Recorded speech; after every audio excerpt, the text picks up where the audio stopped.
in the case of open badges, for example, we do know that there have been 75 million badges that have been issued in the US alone by 15,000 organizations. So that's a tribute to the strength of the movement. It's very, very significant. I'm Celisa Steele. I'm Jeff Cobb, and this is the Leading Learning Podcast. Welcome to episode 342, which features a conversation with Kelly Hoyland and Mark Leuba of 1EdTech. 1EdTech was formerly known as IMS Global, a name listeners might be more familiar with. The organization renamed itself in 2022. 1EdTech is a member-based community dedicated to powering learner potential. Its members include institutions and tech providers that work together to make learning technology better, safer, and more interoperable. Mark is Vice President of Product Management, and Kelly is Director for Higher Education Programs at 1EdTech. While 1EdTech supports many efforts, Mark, Kelly, and Jeff focus their conversation on digital credentials. They look at the current landscape of digital credentials, the growing buzz, and potential challenges. They also discuss open badges and the comprehensive learner record, two key standards developed by 1EdTech that are aimed at addressing some of the challenges that exist in the evolving market for digital credentials. Jeff, Kelly, and Mark spoke in January 2023.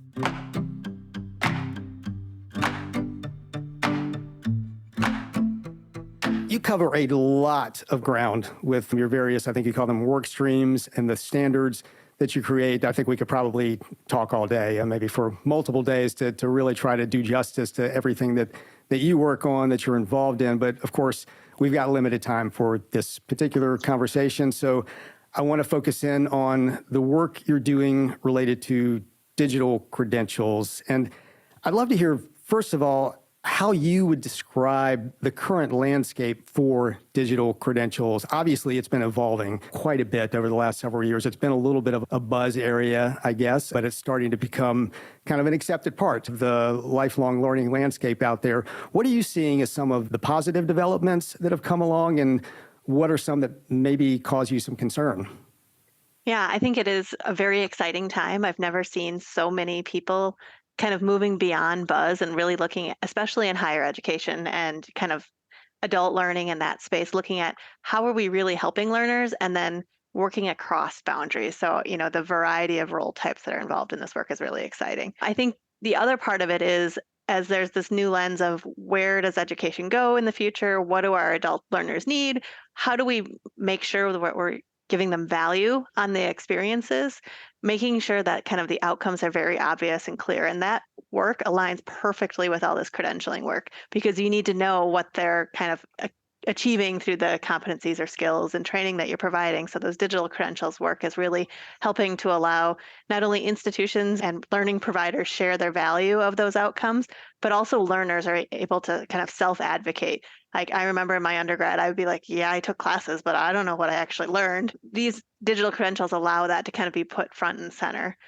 I think some of the concerns that I'm seeing are there's so much buzz. It's where do you start, and making sure that those messages are not competing with each other. There's a number of different organizations working in the space, and making sure we're all working together and not against each other. And that, I think, is going to be so crucial as we start to look at that transition to how employers understand them, because if we're using different language, they're going to get even more confused. Mark, do you have more to add? Yeah, I agree. The digital credentials movement is very strong. It's strong in traditional education, in training organization, and really even in corporate employers in the spirit of upskilling. And there's a lot of factors for that. But from my point of view, it boils down to this, that learners and workers want to be recognized for their achievements and their capabilities. And traditional means of doing so just don't work. They're really insufficient, whether it's a transcript or a PDF or a piece of paper. It really doesn't communicate what you actually know and can do. And digital credentials do that. And they're verifiable on the web. So it's really a new kind of currency for personal and professional achievement. I think that is such an important aspect of it. Both of you have touched on, of really focusing in on specifically what you've learned, what you know, what your skills are, because you can have a college degree, for example, which has typically been the credential that's carried the most weight economically out there. But a college degree doesn't tell you all that much about the very specific things that you have learned and what you're actually capable of doing. And I know that employers are increasingly concerned about that when they're hiring. It does seem like, and I don't know if you have numbers on this, I don't know them off the top of my head, that we have seen a real proliferation in credentials out there over the past several years. Does that jibe with what you're seeing? Do you have any idea like what the growth rate has been like? And you don't have to have specific numbers, but if you happen to, that's great. Well, I want to distinguish between credentials of generally and digital credentials. And you're right, there are numbers that go up to 800,000 unique credentials that are possible to be earned in the US. Certifications, degrees, certificates, badges in some cases. In the case of open badges, for example, we do know that there have been 75 million badges that have been issued in the US alone by 15,000 organizations. So that's a tribute to the strength of the movement. It's very significant. Another great example is the SUNY system in New York. They have over 500 different micro-credentials they offer. So that's not how many they've offered. That's the type of micro-credentials they have, and those are in 60 different areas. So we're seeing a lot of growth. I mean, if one system is producing that many micro-credentials, when you add up all of the education providers, there's a huge growth area. And this does track to the uptake of competency-based education in traditional academics. For the last few years, it's been increasing importance, as you mentioned, being able to correlate a course with the learning outcomes and align those to skills that are relevant in industry. And I can tell you that across the academic spectrum, institutions are focusing like a laser beam on their industry partners, and they're starting new strategic programs to understand what the needs are. They're embracing a much more active role for employers and industry in the development of their curriculum and associated assessment, so that when a credential is being produced for a learner, it really has much more value and can be trusted. As someone who listens to the Leading Learning podcast, you should know about the Leading Learning newsletter, which you can subscribe to at leadinglearning.com/inbox. The newsletter is inbox intelligence for learning businesses and helps you understand the latest technology, marketing, and learning trends, and grow your learning business. Best of all, it's a free resource. As a subscriber, you get Leading Links, our monthly curated collection of resources to help you grow the reach, revenue, and impact of your learning business. The Podcast Digest, a monthly summary of podcast episodes released during the previous month, plus periodic announcements highlighting leading learning webinars and other educational opportunities designed to benefit learning business professionals.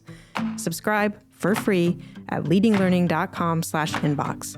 And if you're already subscribed, point a colleague to leadinglearning.com/inbox. You are the group for standards and so much of the online learning and credentialing world. You've developed two key standards that are aimed at addressing some of these challenges that we're seeing in the evolving market for digital credentials, open badges, and the Comprehensive Learner Record, or CLR. Can I get you to tell us a bit about each of those standards and what each one is designed to address?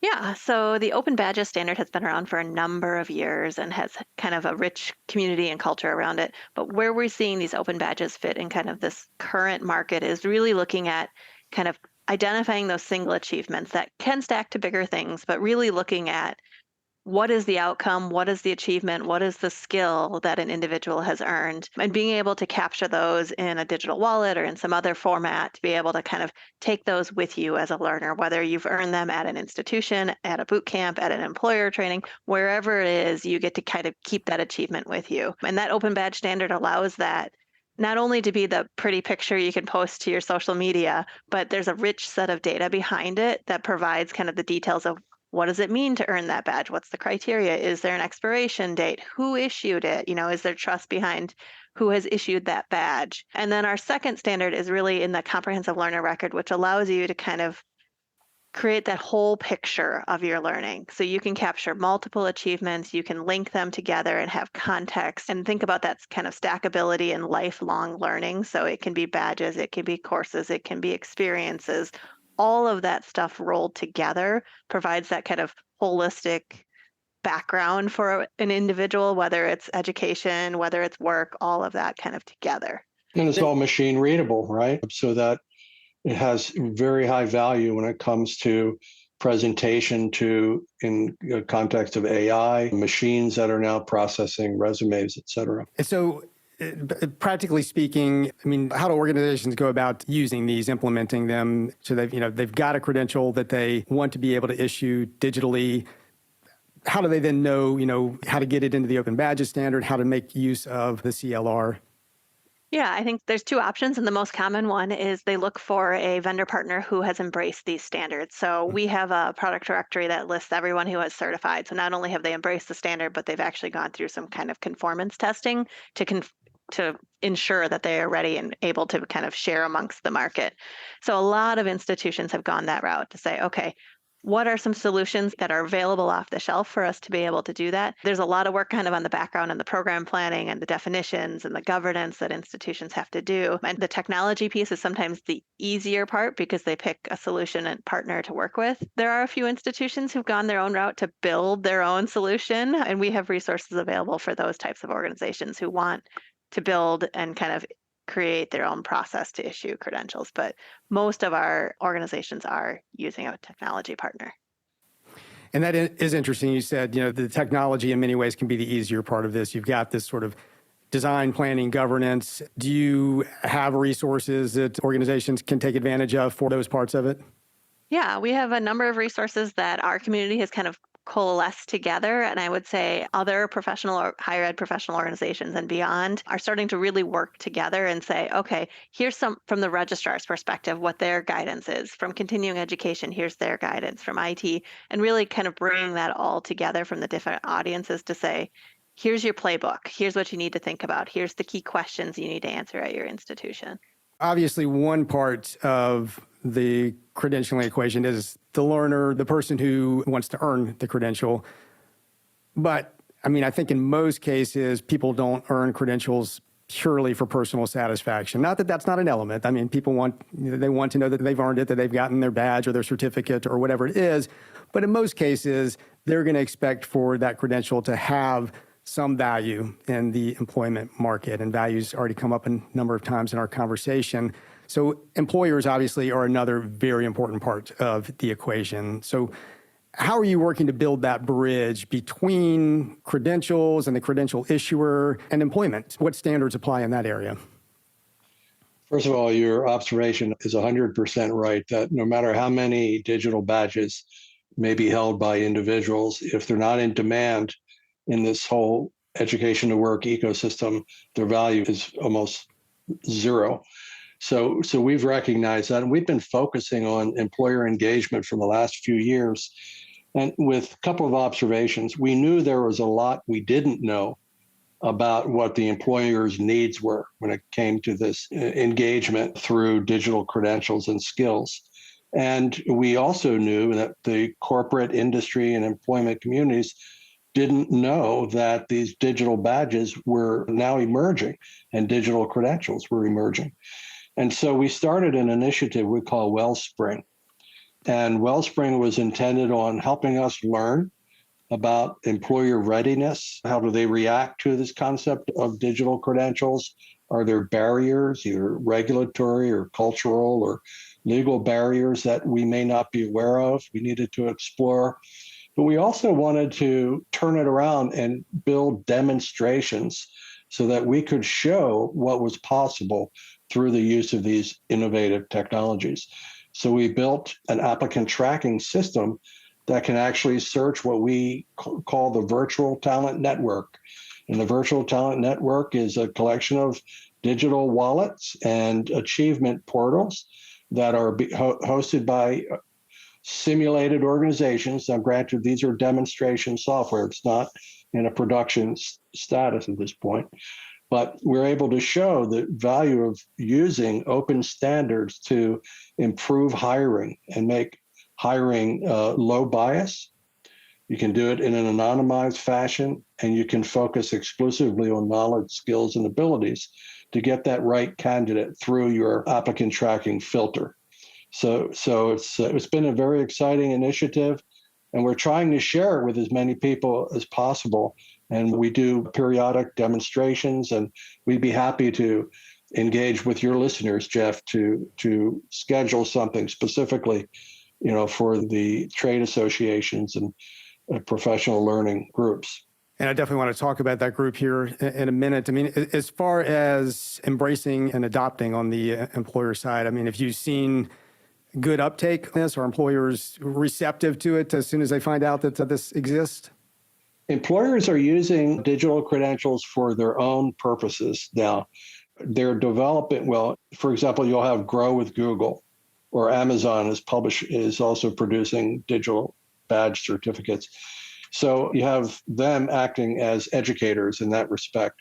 But employers right now are using digital credentials to issue to their associates as signals of learning and achievement that they can share with in their learning experience platforms and use to advance their careers and along pathways that are well defined. So that's really encouraging. There's some, I'll say a half dozen, maybe 10 employers that are doing that right now. Our goal is to break into their hiring practices through the recruiting and HR tech. And that's the current emphasis of our research that we're doing right now. As a matter of fact, we'll be publishing the report in the next few weeks, what we've learned about the HR technology environment and how we can crack into that and strategies to do so. Right. And you mentioned Google and Amazon, and I think particularly Google tends to get a fair number of sort of headlines around its efforts and offering certification pathways and that sort of thing. Have you found so far that it tends to be the more sort of tech-oriented companies, the Googles, the Amazons, the Microsofts, that are the leading edge of this? Are you seeing like other more less tech-heavy companies embracing this? I'd say you're right, first of all, about your observation there. Also, healthcare is investing in this area, but there's no reason to have that distinction.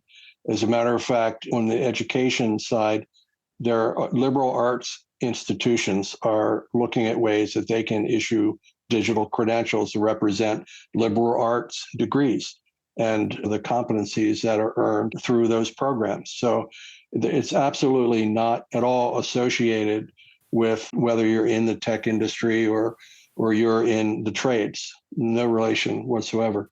I did want to point out something, and Kelly was reminding me that we're doing a very important project as part of Wellspring with the HR Open Standards Organization to help with them develop a resume standard that will incorporate our digital credentials inside of it. So there will be the ability to present your resume, which will be standards-based and also include, of course, verifiable digital credentials. That seems very powerful. It seems, once this really gets kind of just becomes a standard part of the whole resume and hiring process, it's just bound to kind of tip very quickly into being it's something everybody does as part of their engagement with the whole employment market.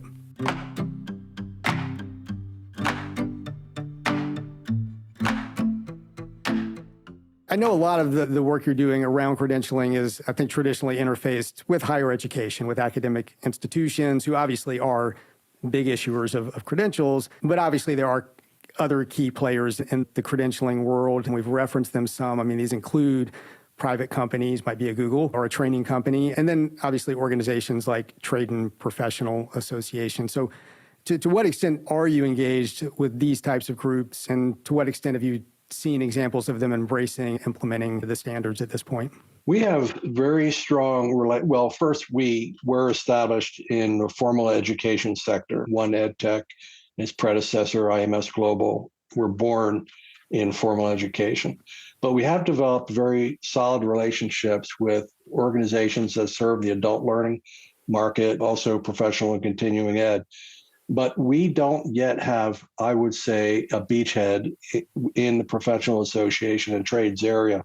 That's actually an opportunity for growth and outreach So, and we look forward to being able to establish those relationships. So we appreciate the opportunity to share this with you and hope that we'll be able to take it further and assist other organizations that are like thinking and want to serve their learners. Well, and I know one opportunity for those organizations to dive into this more, to really immerse themselves and learn about it, would be an event that at the time of this recording is coming up. It's one of your major annual events, so I assume it will come back around again if you happen to be listening right now and it's past that time. But right now, the Digital Credentials Summit is on the horizon. And could you tell us a little bit about that event and why listeners may want to consider attending it, whether that's this year or at some point in the future? Yeah, I would say it's a pretty unique event in the area because its full focus is in digital credentials. Usually it's a track or a piece or a part of a different of other conferences that I've attended. So the neat thing about this is it really brings together the whole spectrum in digital credentials. So we'll have K-12, we'll have higher ed, we'll have organizations, we'll have employers. They're all there and really focused on what is happening, how can I support it? And you have the range of attendees. So if you're new to this, you'll see people who are there in that same portion, but you'll also see some of the leaders and the experts in the space, whether they're presenters or attending and learning and getting other examples. The niche is kind of a mix between strategy sessions as well as implementation, best practices. So it's kind of a little bit of everything. And there's a lot of opportunity to connect with others who are doing this work. You walk away with hey, I knew you on social media. Now I've met face to face. Let's continue a conversation and figure out how I can help roll this out at my organization as well. So it's really kind of the premier event. Typically, we have about 400 attendees. So it's a nice size conference, big enough to have a good breadth, but also small enough to make those connections. And I would assume that some of the topics we've been discussing here, your standards, these issues around value, consistency, connecting the employment market and credentials, all of that is content that's going to be covered there in one way or another.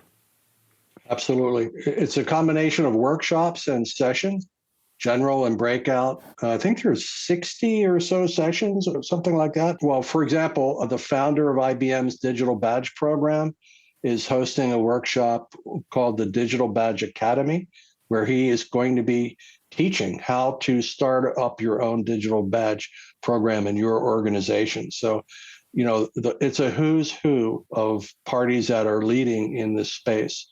And we also are organizing an employer workshop. We're bringing together companies like AT&T, IBM, PricewaterhouseCoopers, Google, and others to talk about micro-credential value and trust, and to help the education community and the employment community come that much closer together on these important topics. So we definitely are focused on, as you said in the opening comments, building the bridges between learning and work. And so that's our very intent focus. That definitely sounds like a valuable experience and something I know I'll be considering, hoping to get there, and listeners should definitely take a look at. We will definitely link to that in the show notes so that folks know how to find that. And I know that there are actually recordings from last year that are on the web as well. So some resources that have come out of past events that we should take advantage of. Now, before we wrap up our conversation, I want to switch gears a little bit because, this is a podcast about lifelong learning, supporting lifelong learning primarily, but also how we all are engaged in lifelong learning. And I like to ask guests about their own practices. And I think that the two of you are particularly interesting, just where you're coming from, the organization you work for, and the work that organization does. It would be interesting to hear about your own approaches to lifelong learning and to the extent that it applies to credentialing. So, what kinds of learning experiences do you engage in? What are your kind of daily, weekly, yearly practices? And then to what extent do you continue to find different forms of credentialing valuable to you personally?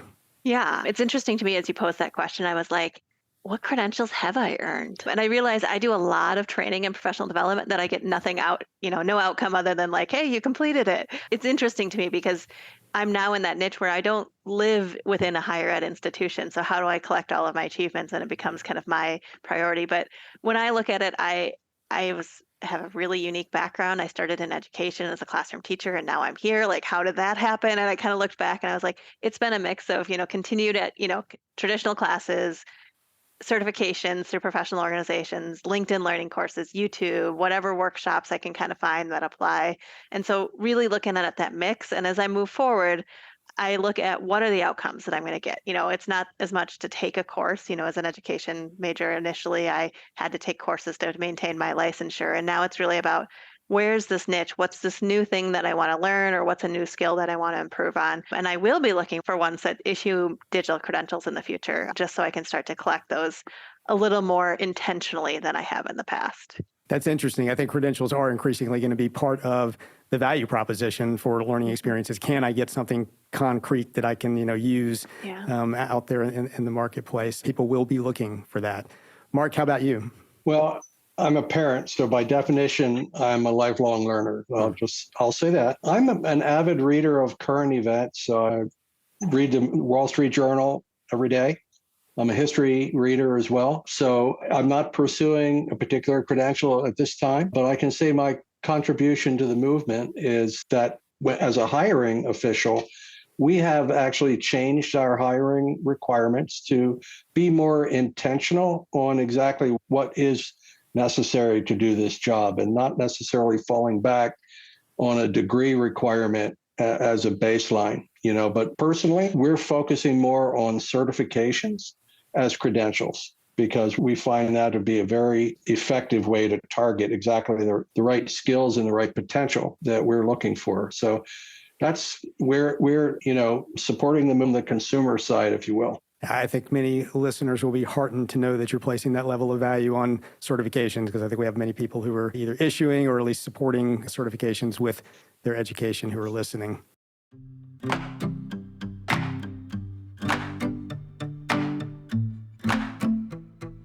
Mark Leuba is Vice President of Product Management at 1EdTech, formerly known as IMS Global. Kelly Hoyland is Director for Higher Education Programs at 1EdTech. You can find a link to the 1EdTech site in the show notes for this episode at leadinglearning.com/episode 342. On the 1EdTech site, you'll also be able to learn more about Mark and Kelly and contact 1EdTech if you're interested in learning more about its work and initiatives. And the work that 1EdTech has done and continues to do is hugely important for online learning. So we do encourage you to take some time to visit the site. We'd be grateful if you would rate the Leading Learning podcast on Apple Podcasts or wherever you listen, especially if you find the show valuable. Jeff and I would personally appreciate it, and ratings help us show up when people search for content on leading a learning business. Go to leadinglearning.com/Apple to leave a rating. And please spread the word about Leading Learning. You can do that in a one-on-one conversation with a colleague or a personal note, or you can do it through social media. In the show notes at leadinglearning.com/episode 342, you'll find links to connect with us on Twitter, LinkedIn, and Facebook. Thanks for listening, and see you next time on the Leading Learning podcast.